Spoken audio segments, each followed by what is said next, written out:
मिस्री पारस के पास आती है और कहती है, पारस जी। पारस जो न जाने किस ख्यालों में बिजी था, मिस्री की आवाज़ पर उसे देखता है। मिस्री पारस की आंखों में देखते हुए कहती है, पारस जी क्या हुआ है? बहुत देर से देख रही हूँ, आप बहुत परेशान हैं। पारस बिना मिस्री की तरफ देखे वापस बेड की तरफ बढ़ जाता है। कुछ नहीं, बस ऐसे ही कुछ सोच रहा था। मिस्री कहती है, हाँ तो ऐसी कौन सी बात है जो आपको परेशान कर रही है? क्योंकि जहाँ तक मुझे पता है, पारस राजपूत किसी से नहीं डरते। पारस जो अब बेड पर आकर बैठ चादर ओढ़ चुका था, मिस्री की आंख और देखने लगता है। मिस्री अब पारस के पास आकर कहती है, बैठ जाती है और उसके हाथों को थाम कर कहती है, पारस जी क्या आप मुझ पर इतना यकीन नहीं करते कि आप मुझे वो बात बता सकें? पारस मिस्री को देखते हुए उसकी आंखों में देख कहता है, ये वो बात नहीं मिस्री, तुम जान सकती हो वो बात, क्योंकि वो मुझसे तुमसे जुड़ी है। मिस्री कहती है, मुझसे मतलब? पारस कहता है, मिस्री मैंने एक फैसला किया है। मिस्री कहती है, फैसला? कैसा फैसला? पारस सब सीरियस होते हुए कहता है कि हम बेबी अडॉप्ट करेंगे। तुम्हें बेबी के लिए वो दर्द वो तकलीफ झेलने की ज़रूरत नहीं है जो सबको झेलनी होती है। मिस्री अब हैरानी से पारस को देखती है। पारस सच में बड़ी गंभीरता से ये सब कह रहा था। मिस्री बात को कुछ देर समझती है और फिर कहती है, पारस जी आप ये क्या बोल रहे हैं? पारस अब मिस्री के हाथों को कस के थामते हुए कहता है, मिस्री मैंने आज जब उस औरत को देखा तो लगा कि सच में उसे कितना दर्द हो रहा था। अगर तुम इस सिचुएशन में नहीं, मैं तुम्हें इतने दर्द में नहीं देख सकता। बस अब फैसला कर लिया, हम बेबी अडॉप्ट करेंगे। मिस्री पारस की बातों पर अचानक हंसने लगती है। पारस मिस्री को ऐसे हंसते देख कहता है, क्या हुआ? मिस्री कहती है, आप पहले ऐसे इंसान होंगे जो अपनी बीवी को ये कह रहे हैं, क्योंकि अक्सर लड़कियां डरती हैं और उनके हस्बैंड उन्हें समझाते हैं। पारस की आंखों में अब शक्ति आ जाती है और वो मिस्री को दोनों बाजू पकड़ कर कहता है, क्योंकि उन्हें अपनी बीवी से उतना इश्क नहीं जितना मुझे है। उन्हें अपनी बीवी का दर्द नहीं दिखता, मगर मुझे दिखेगा, मुझे तकलीफ देगा। मिस्री पारस की आंखों में देख रही थी, जिसमें अब गुस्सा आ चुका था। मिस्री को अब समझ आता है कि पारस सच में सीरियस था। मिस्री के हाथों पर पारस की पकड़ कस जाती है तो मिस्री दर्द से कराहते हुए आह। पारस मिस्री की आह पर उसके बाजू को छोड़ देता है और मुंह फेर करके बैठ जाता है। मिस्री पारस को देख रही थी। न जाने क्या जिद पकड़ी थी पारस ने, उसे समझ नहीं आ रहा था वो क्या करे, मगर फिर बात की नज़ाकत को समझते हुए कहती है, पारस जी आप इतना फिक्र क्यों करते हैं? ऐसा कुछ नहीं होता। मानती हूँ आपको मेरे दर्द से तकलीफ होती है, मगर मेरी इतनी भी फिक्र मत कीजिए कि मैं खुद को संभाल न पाऊँ। पारस जी एक माँ बनना लड़की के लिए वरदान होता है। आपने कभी पूनम दी को देखा है? पहले भले ही वो न दिखती हों, मगर उन्हें हर पल ये बात परेशान करती थी कि उनके कोई बेबी नहीं है। एक लड़की माँ बनने के बाद ही पूरी होती है, तो क्या आप मुझे वो खुशी वो पूर्णता नहीं देंगे? पारस को मिस्री की बात समझ आ रही थी, मगर वो मिस्री से कहता है, पर तुम्हें उसके लिए। मिस्री हल्के से मुस्कुराती है और कहती है, आप मेरे साथ हैं ना, तो कोई भी दर्द और तकलीफ मेरे पास नहीं आएगी। पारस अब भी चुप था। उसे मिस्री की बात समझ आ गई। ये दुनिया का दस्तूर है और इसे निभाना ही है, मगर उसने मन में ये फैसला किया कि कुछ भी हो जाए मिस्री को कोई तकलीफ नहीं होने देगा। वैसे हद है यार, पारस ने तो आज बच्चे वाली हरकत कर दी, मगर सच बताऊं बात बहुत क्यूट थी। समझने वाले समझ जाएंगे। एक औरत को बेबी डिलीवर करते समय 21 हड्डी टूटने कितना दर्द होता है, कितना दर्द जितना कोई मैन इमेजिन भी नहीं कर सकता। ये बात एक औरत ही समझ सकती है और पारस ने इसे समझ लिया था। कहीं पढ़ा था कि अगर लड़के लड़कियों का दर्द फील करने लगे तो वही सच्चा प्रेम है। प्रेम की प्रकाष्ठ ही दर्द से जुड़ी है। जानती हूँ कुछ लोगों को लगेगा कि ये सिर्फ कहानी को लॉन्ग करने के लिए या ज़बरदस्ती स्टोरी में लेंथ बड़ा कर रही हूँ, मगर ऐसा नहीं है।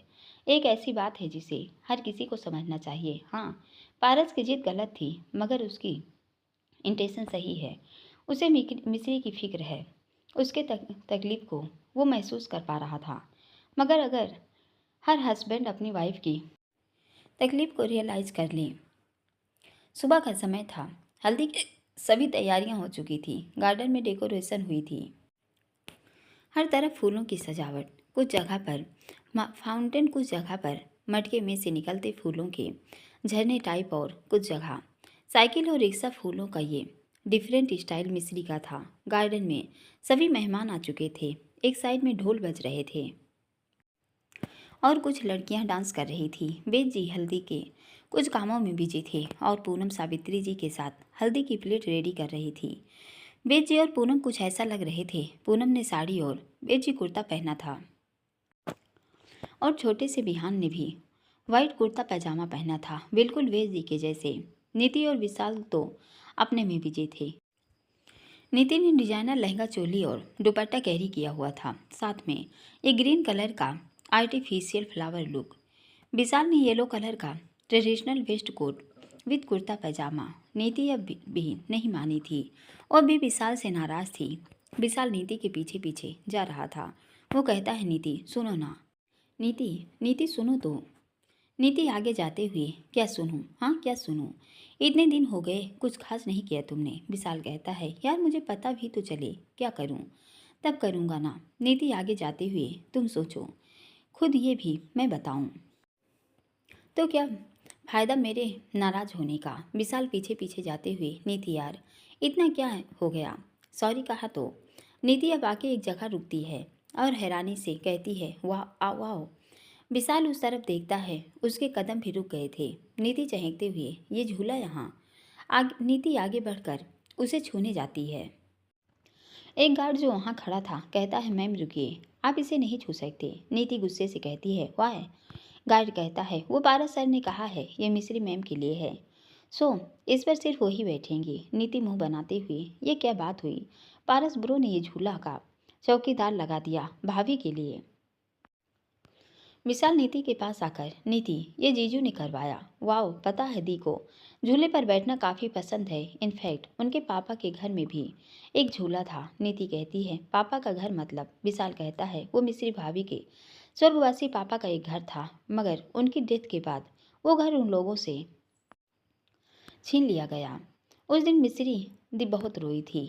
1 से 2 वीक तक वो बुखार में रही थी, सिर्फ उस घर के लिए। उनका कहना था वो सिर्फ घर नहीं था, उनके लिए वहाँ अपने उनके पापा रहते थे। उसके पास पापा की यादें थी। नीति को कुछ कुछ समझ आ रहा था। वो कहती है, रुको। फिर नीति अपने फ़ोन से कुछ पिक दिखाती है। विशाल, क्या यह वही घर है? विशाल कहता है, हाँ ये वही है। नीति कहती है, तुम श्योर हो? विशाल कहता है, हाँ मैं कई बार दी के साथ वहाँ गया था। और फिर जब दी को ताया जी की याद आती थी तो वो मुझे लेकर चोरी से उस घर में जाकर वहाँ सब चीज़ें देखती थी, स्पेशली उस झूले को जहाँ वो पानी अपने पिता के साथ बैठकर काफ़ी मस्ती करती थी। फिर वो कुछ अपने किस्से सुनाती थी। नीति को समझ आया कि पारस ने वो घर अपना मेंशन देकर क्यों लिया, क्योंकि उस घर की कीमत उस मेंशन की कीमत से कहीं ज़्यादा थी। उसमें मिस्री के इमोशन जुड़े थे। नीति ये सब सोच ही रही थी कि विशाल कहता है, क्या हुआ, तुम क्या सोचने लगी? नीति कहती है, वो कुछ नहीं, कभी कभी कुछ चीज़ों को समझने में हम मात खा जाते हैं। विशाल को बात समझ नहीं आती। इधर मैंक और किरण एक साइड बैठकर साथ में पिक्स ले रहे थे। पारस ने कई सारे ऐसे डेकोरेशन करवाई थी जिसमें काफ़ी अच्छे अच्छे फ़ोटो क्लिकिंग साइट थे, जैसे कुछ फाउंटेन, कुछ रिक्शा फूलों से सजा साइकिल फूलों से सजी। हालांकि ये सब डिसाइड करने में उसकी हेल्प मिस्री ने भी की थी, क्योंकि इन फंक्शन की मैक्सिमम डिटेल तो उसे ही पता थी। बस एक चीज़ थी जो मिस्री को नहीं पता थी, वो था झूला। मैं किरण के साथ फिर क्लिक करे हुए कहता है। किरण कहती है, एक बात बताओ, ये हल्दी मिश्री और पारस की है, बट तुम जब से अपने ही पिक्स ले रही हो, ये नहीं मिश्री और पारस को ले आओ या मिश्री की रेडी होने में हेल्प कर दो। किरण कहती है, मिस्टर तुम्हें पिक नहीं खिंचवानी तो जा सकते हो, बट मैं नहीं जाने वाली। और रही बात मिश्री की, तो उसने मुझसे कहा पारस ने मेकअप आर्टिस्ट बुलाई है और भी कई लोग हैं उनके पास, प्रोफेशनल हैं सब, जोन्स इजील रेडी कर देंगे। एंड रही बात लेने जाने की, तो मिस्री रेडी होकर मुझे कॉल कर देगी। उसने कहा मैं जाकर सबकी हेल्प करूं। मैं कहता है, तो तुम हेल्प कर रही हो ये? किरण कहती है, अरे मैं गई थी मगर किसी ने काम ही नहीं करने दिया। मैं किरण को भगाने की सोच रहा था क्योंकि इसके दिमाग में कुछ आइडिया आया था, मगर उसे एक्सक्यूजेट करने के लिए उसे पहले लड़के वालों की टीम रेडी करनी थी, उन्हें मनाना था। मगर किरण की उसे जाने ही नहीं दे रही थी। मैंग फिर कुछ सोच कर कहता है, अरे हाँ याद आया, मैंने गाने वाले से कुछ बात करनी थी, वो करके आता हूँ। फिर वो उठकर जाने लगता है। किरण आवाज़ लगाते हुए रुको। मैंग रुक जाता है मगर बिना पलटे कहता है, क्या क्या हुआ? किरण तुम कुछ छुपा रहे हो? मैंग कहता है, नहीं नहीं तो। किरण उसके पास आकर सामने खड़े होकर कहती है, पक्का कहीं किसी लड़की से के साथ फ्लर्ट? मैंग कहता है, ओए क्या बोल रही हो? तुम्हारे अलावा आज तक किसी को, वो बोलने वाला था, किसी को नहीं पटाया। मगर फिर याद आता है किरण को उसके कच्चे चिट्टे पता हैं कि वो लड़कियों से फ्लर्ट करता है। किरण अभी उसे घूर रही थी। मैंग कहता है, किरण मेरी किरण सुनो ना, कुछ सोचा है मैंने। उसे करने के लिए लड़की वालों को इकट्ठा करना है। किरण कहती है, अच्छा और लड़की वाले? मैंग कहता है, अरे बाबा तुम भी आओगी उनमें उसमें, मगर पहले सबको रेडी तो कर लूँ। इसके लिए लड़की वाले तो मनाए हैं, लड़के वालों को पटाना पड़ता है। एक जीजा जी जो कामों में बिजी हैं, एक सुख जो न जाने देवदास बने फिरता है, एक पूनम दी जो हल्दी रेडी कर रही हैं। अब सबको एक जगह करना होगा ना, तभी तो सोचूंगा ये हो पाएगा या नहीं। किरण कहती है, अच्छा ठीक है जाओ, समझ गई। मैंग एक चैन की सांस लेता है और जाने लगता है। किरण फिर कहती है, रुको। मैंग पलटते हुए, अब क्या हुआ? किरण कहती है, मैं भी चलती हूँ, मनाने में आसानी होगी। मैंग कहता है, तुम? किरण कहती है, क्यों नहीं जा सकती? मैंग कहता है, ओके ओके चलो। किरण और मैंग चले जाते हैं सबको मनाने। प्रभा जी, उर्मिला और बाकी सब कामों में बिजी थे। वहीं एक जगह मिश्री के दादू और चाचू बैठे अमिताभ जी से बात कर रहे थे। इधर शुभ ने वाइट कुर्ता पैजामा पहना था और वीना ने येलो साड़ी टाइप पहनी थी। वीना सुधा जी के पास बैठी थी, उसे बेड रेस्ट था तो कोई काम नहीं करने दे रहा था, मगर आज पहली बार वो कुछ करना चाहती थी, बट सुधा जी ने रोक दिया। शुभ जो हॉल में था देखता है वास्को जूस लेकर जा रहा था। शुभ उसे रोकते हुए कहता है, रुको, ये किसके लिए है? वास्को, ये जूस वीना मैम के लिए है। शुभ उस जूस के पास आकर गिलास देख कर कहता है, ये फ्रेश जूस तो नहीं लग रहा। वास्को सिर झुका, हाँ सर वो बोतल का है। शुभ गुस्से से कहता है, तुमसे कहा था ना वीना को फ्रेश जूस ही देना है। वास्को कहता है, सर वो काम बहुत सारे थे और जल्दबाजी में। शुभ गुस्से में कहता है, जल्दबाजी कितनी भी हो मगर वीना को प्रॉपर अटेंशन देनी है। कहा था ना कि क्यों ऐसा किया। हाँ और वो दूसरे सर्वेंट कहाँ हैं? अगर तुम बिजी हो तो उससे कहो। वास्को कहता है, ओके सर। वास्को वापस किचन की तरफ चला जाता है। मिस्री ने ये ऊपर खड़े हुए देख लिया था। वो हल्के से मुस्कुराते हुए मन में कहती है, फिक्र है मगर दिखानी नहीं है। हाँ ये भी खत्म हो ही जाएगी, मगर समय लगेगा। तभी किसी की आवाज़ आती है। मिस्री मुड़कर देखती है तो पारस कॉल पर बात करते हुए आ रहा था। उसके कान में ब्लूटूथ था और वो शायद फ़ोन में भी कुछ कह रहा था। केके की गैर मौजूदगी में बेचारे का काम जो बढ़ गया था, मगर मिस्री की नज़र जैसे उस पर पड़ती है वो सिर पीट लेती है, मगर पारस की तरफ बढ़ने लगती है और मन में कहती है, ये नहीं सुधरेंगे। इनसे कहा था कुछ ट्रेडिशनल पहनना, मगर नहीं। फिर अपना ब्लैक कोट पैंट पहन कर आ गए थे। रस्में हैं या बिजनेस मीटिंग? मिस्री पारस की तरफ बढ़ रही थी। पारस अभी फ़ोन में बिजी था। उसका ध्यान पूरा उसके ब्लूटूथ से आ रही आवाज़ और फ़ोन पर था और उसकी पीठ मिस्री की तरफ थी। अब बताइए मिस्री सही कह रही थी ना? पारस को सच में समझ नहीं आया, क्या ये बिजनेस मीटिंग नहीं हल्दी सेरेमनी थी? जबकि वो अच्छे से जानता था कि ड्रेस कोड येलो और वाइट रखा गया है, तो पारस ने इनमें से कुछ नहीं पहना। मिस्री अब पारस के पास पहुंच चुकी थी। इससे पहले मिस्री कुछ कहती, पारस कहता है, रेडी हो गई तुम? मिस्री चौंकते हुए खुद से, इन्हें कैसे पता चला कि मैं आई हूँ? ये तो फ़ोन में बिजी थे। पारस बिना पलटे, तुम्हारी खुशबू से, तुम्हारी सांसों की आवाज़ से। हाँ, तुमने पूछा कि मुझे कैसे पता चला, तो तुम्हारी धड़कनों से। अब पारस के कान में ब्लूटूथ ऑफ कर चुका था। वो पलटता है मगर उसकी नज़रें तो बस मिस्री को देख रही थी। मिस्री के चेहरे पर घूंघट टाइप लगा हुआ था। कुछ इस तरह से मिस्री ने येलो लॉन्ग गाउन पहना था जिस पर स्टाइलिश दुपट्टा था। मिस्री के सिर पर दुपट्टा रखा था मगर वो नेट का था, तो वो उससे पारस को मिस्री की काली घली आंखें साफ दिख रही थी। घूंघट डालने का कारण था कि सावित्री जी ने कहा था कि जब तक वो नज़र का कंगन न बांध दें मिस्री पारस के सामने नहीं जा सकती, इसलिए मिस्री ने घूंघट कर लिया था जब वो पारस के सामने आ रही थी। पारस कुछ देर मिस्री को देखता रहता है मगर उसे वो घूंघट अच्छा नहीं लग रहा था क्योंकि उसकी मिस्री का चेहरा वो साफ नहीं देख पा रहा था। वो एक कदम आगे आते हुए मिस्री का घूंघट हटाने वाला था कि वो पारस का हाथ पकड़ कर कहती है, पारस जी, माँ ने कहा है कि जब तक वो कंगन नहीं बांध देती नज़र का, जब तक आप मुझे नहीं देखेंगे। पारस ने सवाल किया, अच्छा तो उन्हें लगता है वो नज़र मैं लगाऊंगा तुम्हें?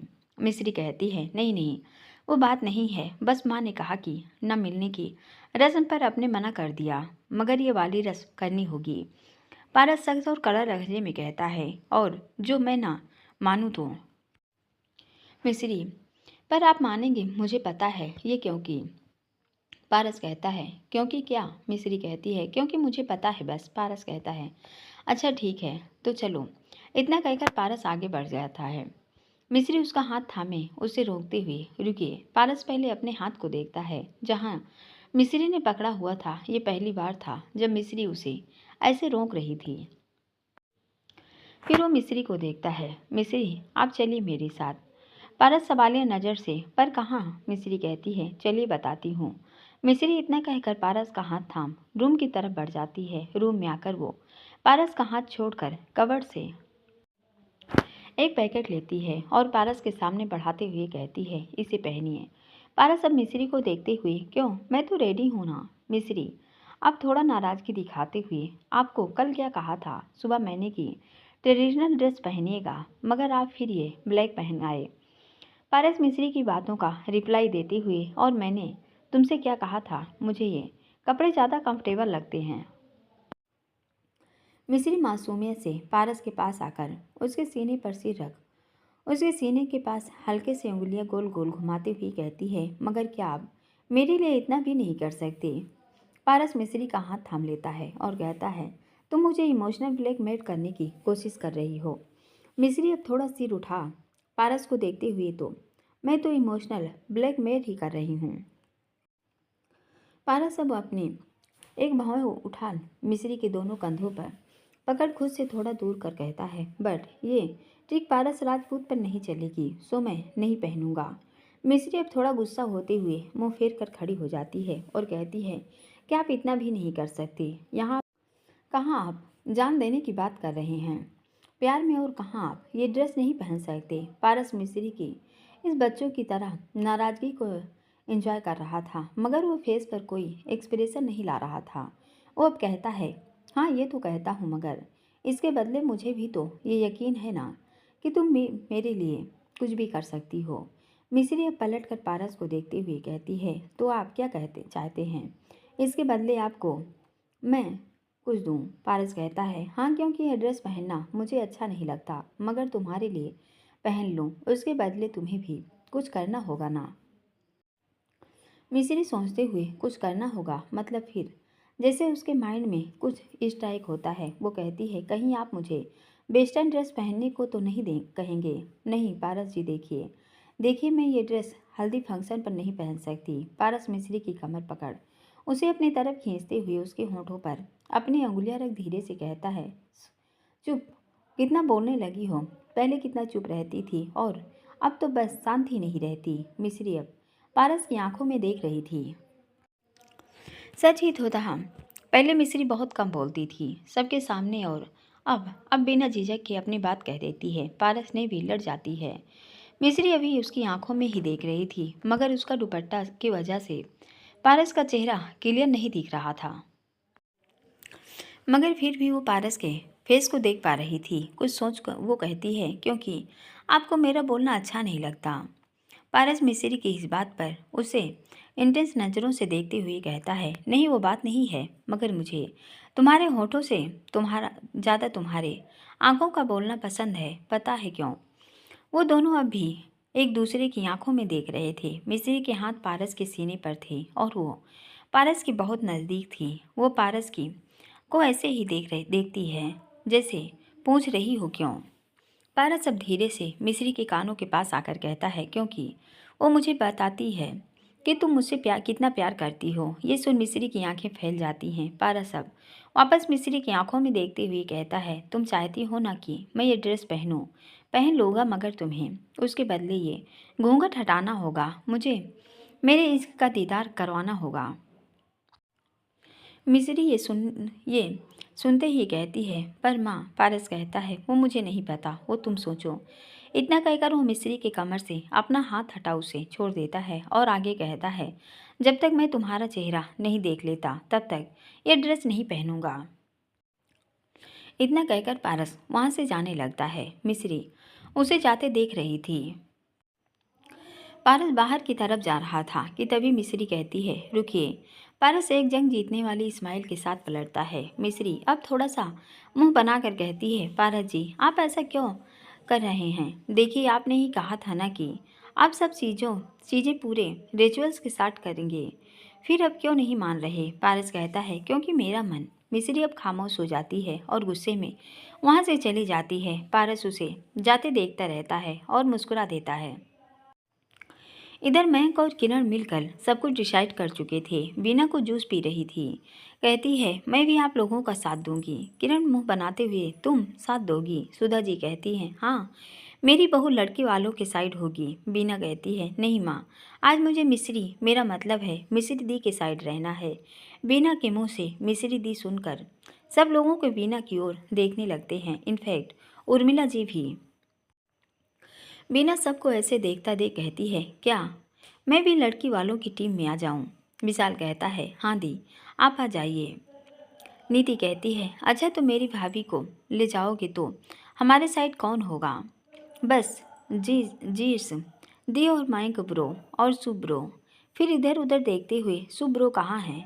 सुब आते हुए नीति कहती है ब्रो आप हमारी टीम में हैं। सुब कहता है ओके। नीति कहती है ब्रो भाभी से कहिए ना कि हमारी साइड ही रहें। बीना सुब की तरफ देखती है। सुब बीना से नजरें नहीं मिला रहा था तभी कोई आते हुए कहता है नीति डार्लिंग, बीना को जाने दो, मैं हूं ना तुम्हारी टीम में। सब उस ओर देखते हैं। वहाँ मोना खड़ी थी। मोना ने इस टाइप की ड्रेस पहनी थी जिससे उसकी कमर काफ़ी रिवेलिंग लग थी। मोना के बालों का कलर बस ब्राउन था और आइज में ब्राउन लेंस लगा था। Matching earrings and high heels. Mona काफ़ी हॉट लग रही थी। वहाँ खड़े कई लड़कों को नज़र भी उस पर जैसे।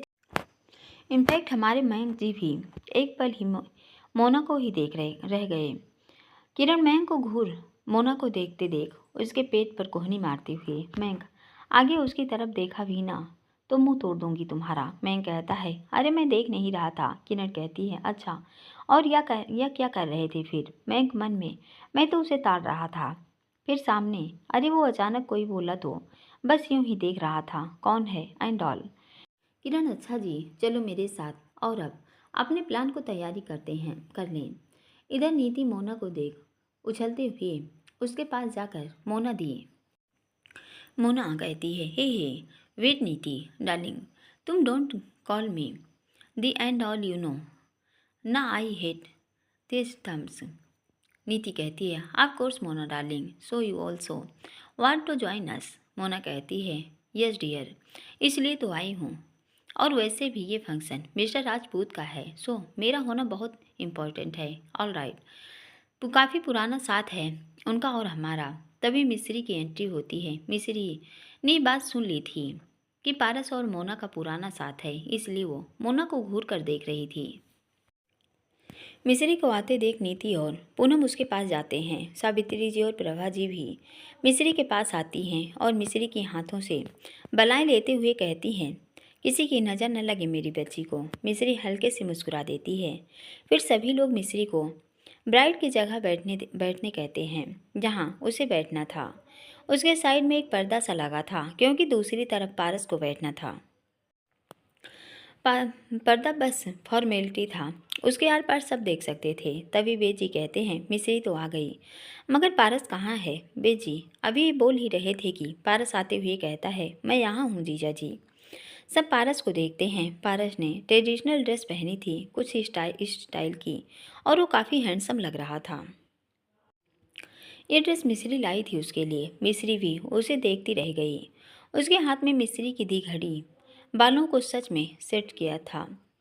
नीति और पूनम बेजी से हम कहीं सपना तो नहीं देख रहे? बेजी पूनम और नीति को पिंच करते हुए नहीं, ये सच है। पिंच के दर्द से दोनों बेजी को देखती हैं और कहती हैं इतनी जोर से पिंच क्यों किया? बेजी पारस को देखते हुए ताकि देख सकूं ये रियल है या नहीं। मीना कहती है नीति मैं लड़की वालों की टीम में जा रही हूँ, वहाँ भी तो कम मेंबर हैं। मोना कहती है ओके डार्लिंग तुम जाओ। और फिर शुभ के हाथों में हाथ डालकर शुभ का साथ मैं दे दूंगी। मीना मोना को खजाने वाली नज़रों से घूरती है। शुभ भी मोना से अपना हाथ छुड़वा कर कहता है मैंग भैया क्या करना है? मैंग सब कुछ बताता है कि क्या करना है। फिर वो सब लोग अपनी जगह पर बैठ जाते हैं। हल्दी सेरेमनी स्टार्ट होती है। मिश्री के साइड में पारस बैठा था।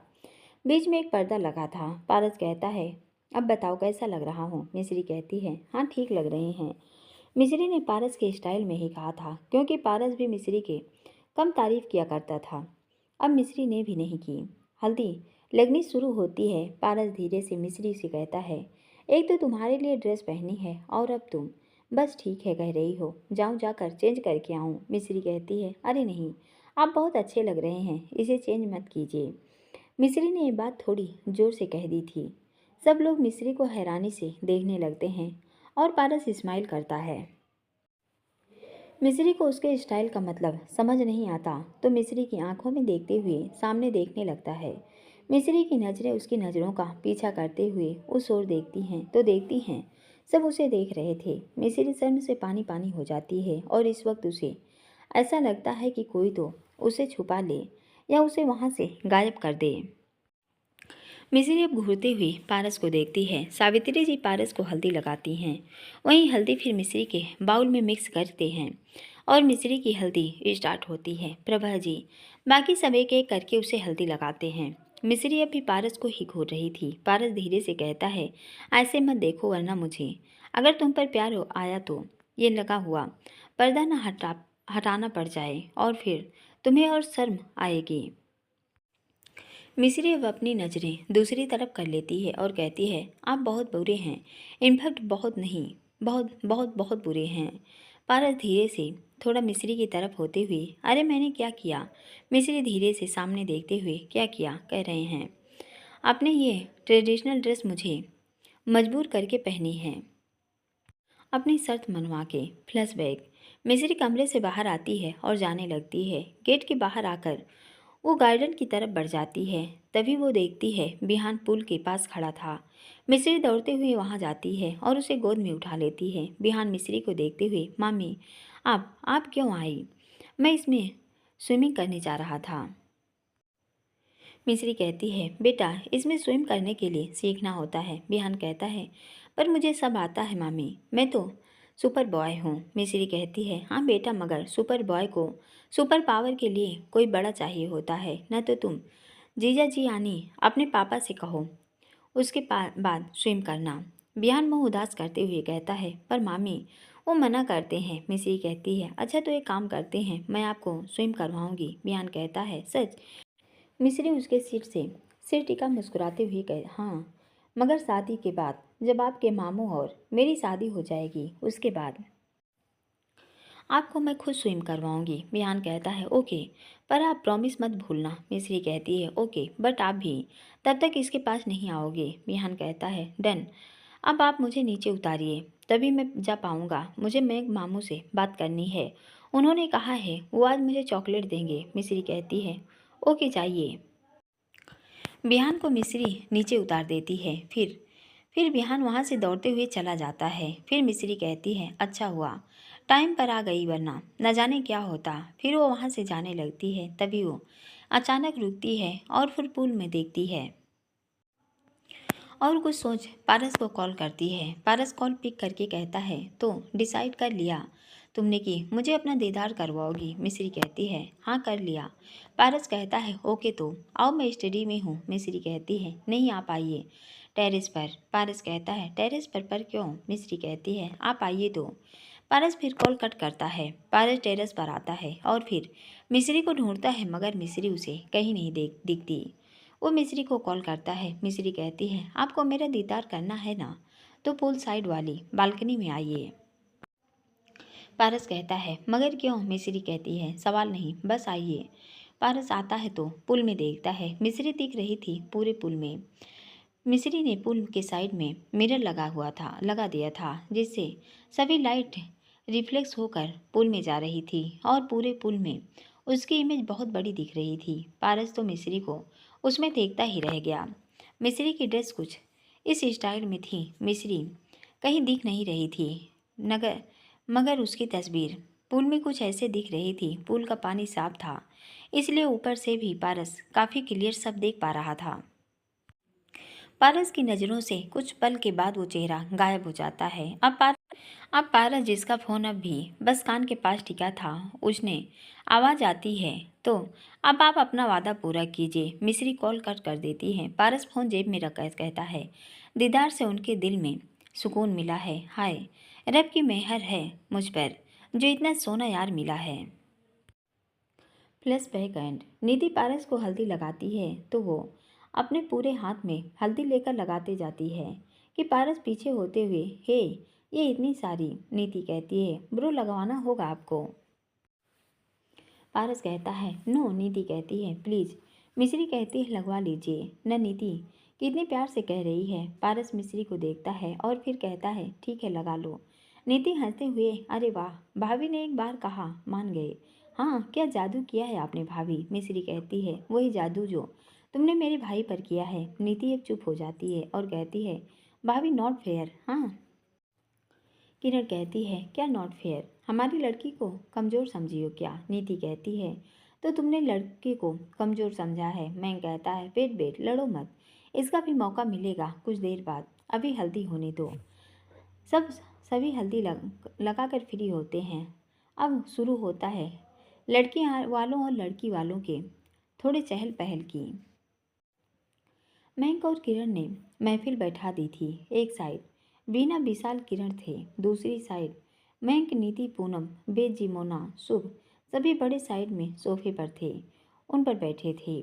मिस्री और पारस अब भी अपनी जगह पर ही थे। मिस्री के हाथ में कंगन बंधा हुआ था, इसलिए उसके चेहरे से घूंघट हटा दिया गया था।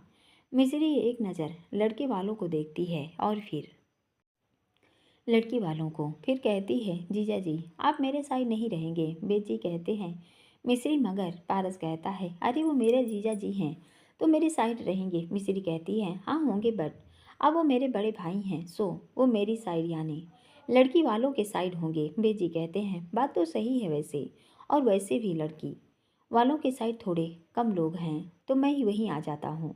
पूनम कहती हैं बेजी फिर रुक जाते हैं, फिर सब हंसने लगते हैं।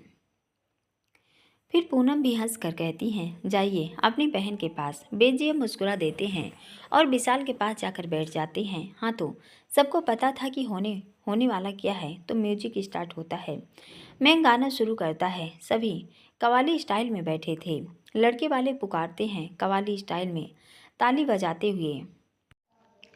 वो लड़की वाले पुकारते हैं कवाली स्टाइल में ताली बजाते हुए। ओ लड़की वालों। बैकग्राउंड म्यूजिक शुरू हो गया। मौसम भी बड़ा अच्छा हो चुका था, शायद वो भी इस हल्दी फंक्शन में शरीक होने वाला था।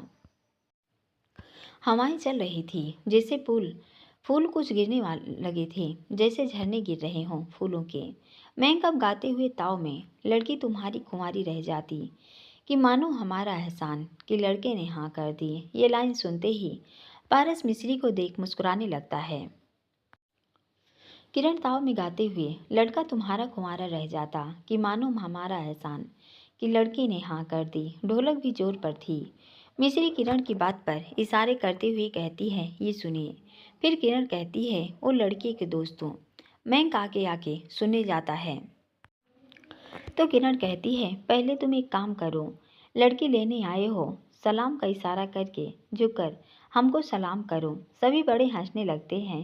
अब पूनम मयंक के कान में कुछ कहती हैं तो मयंक कहता है, लड़की की सहेलियों, हम जब जिद पर आएंगे। मयंक किरण के पास आकर उसका हाथ थाम लड़की लेने आए हैं और फिर उस किरण को ले जाने का इशारा करने लगता है। तुमको भी ले जाएंगे। विशाल आगे आकर किरण का हाथ मयंक के हाथ से छुड़ाता है तो मयंक गुस्से से विशाल को देखता है। विशाल कहता है, गुस्सा इस सारा का सारा रह जाता कि मानो हमारा एहसान कि लड़की ने हाँ कर दी। पूनम गाते हुए, हम कब मानने वाले थे, जाने कैसे मान गए। नीति गाते हुए, लड़की जादूगरनी है, हम जान गए पहचान के। मिश्री इस बात पर बेचारा समूह बना देती है तो पारस धीरे से कहता है, बात तो ऐसे सच है, जादू तो किया है तुम्हारी आंखों ने मुझ पर। मिश्री अब मुस्कुरा देती है। विशाल कहता है, लड़के ने 100 खत लिखे, तब हमने इकरार किया। इसमें पारस को याद आता है जब इसने मिश्री को मैसेज किए थे विशाल के फ़ोन पर, जब प्रभा जी ने मिश्री से फ़ोन छीन लिया था। बीना मिश्री के पास आकर लड़की को इस शादी पर मुश्किल से तैयार किया।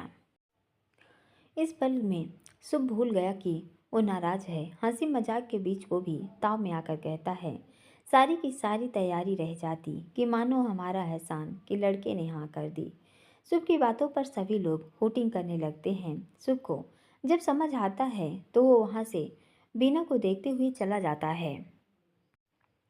बेजी और मोना ने किसी का साथ नहीं दिया। मोना ने इसलिए क्योंकि मोना को कुछ समझ नहीं आया। बेजी ने इसलिए क्योंकि वो पारस को बुरा नहीं कर सकते थे। आदर्श जीजा जी जो हैं, इसलिए उन्होंने किसी की साइड से नहीं बोला।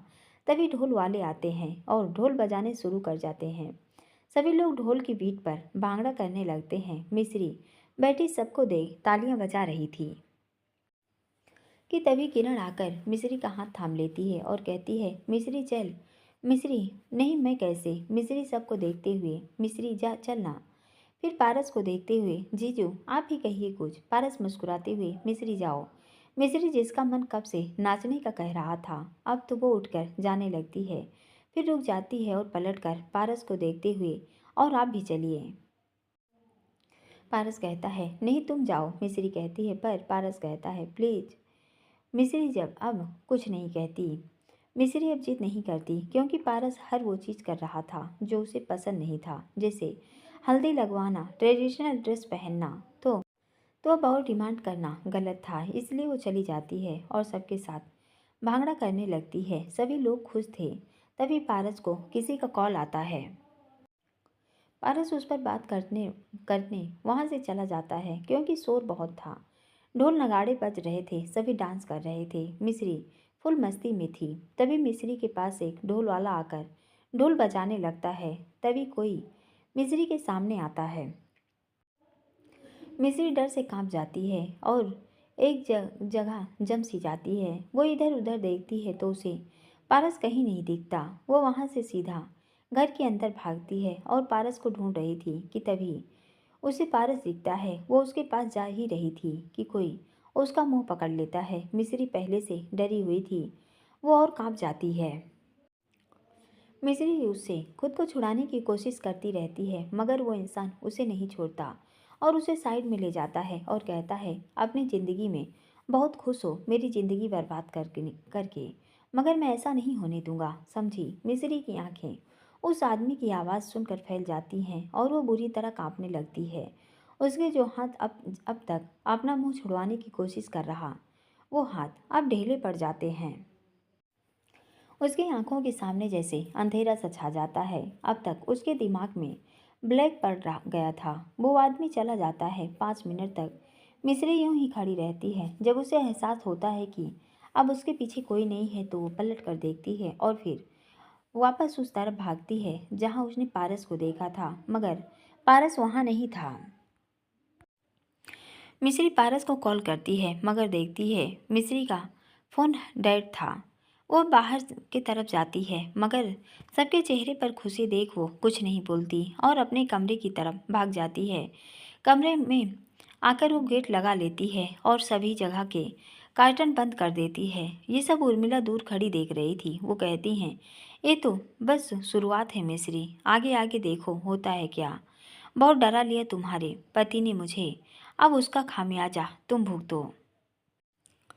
इधर सभी लोग फंक्शन के बाद काफ़ी थक गए थे, सो अपने अपने कमरे में आराम करने चले जाते हैं। मेहमान जा चुके थे। किरण मिस्री के रूम के बाहर आती है उससे मिलने, मगर मिस्री कहती है कि वो कुछ देर बाद आकर खाना खा लेगी, वो आराम कर रही है, इसलिए किरण चली जाती है। हालांकि किरण मिस्री को अच्छे से जानती थी, कमरे में बंद होने का मतलब कुछ हुआ है, इसलिए वो पारस को कॉल करती है, क्योंकि एक वही था जिस पर उसे यकीन था कि वो मिस्री को संभाल लेगा। मगर पारस का कॉल बिजी आता है। मिस किरण खुद से कुछ देर बाद आकर देखती हूँ। किरण फिर अपने कमरे में चली जाती है और बेड पर लेट जाती है, मगर उसे कब नींद आती है पता ही नहीं चलता। शाम का समय हो चुका था। जॉन आकर मिस्री के गेट खटखटाते हुए कहता है, मिस्री मैम। मिस्री जो सो रही थी उठती है, उसको सब वापस याद आता है। वो डरते हुए कहती है, कौन कौन है? जॉन कहता है, मैम जॉन, सभी आपको नीचे बुला रहे थे। मिस्री कहती है, तुम चलो मैं आती हूँ। जॉन चला जाता है। मिस्री खुद को समझाती है, मिस्री ब्रेन बनो, ऐसे करने डरने से कुछ नहीं होता, तुझे हिम्मत हिम्मत करनी होगी। इतना कहकर वो कपड़े बदल कर कुछ देर बाद वापस रूम के गेट के पास आकर गेट खोल देती है। गेट खुलने के बाद वो नीचे की तरफ जाने लगती है कि कोई उसकी आंखें बंद कर देता है। मिस्री डर से कांप जाती है और पूरी तरह कांपते हुए कहती है, नहीं मैं। मगर वो इससे आगे कुछ कहती वो बेहोश हो जाती है।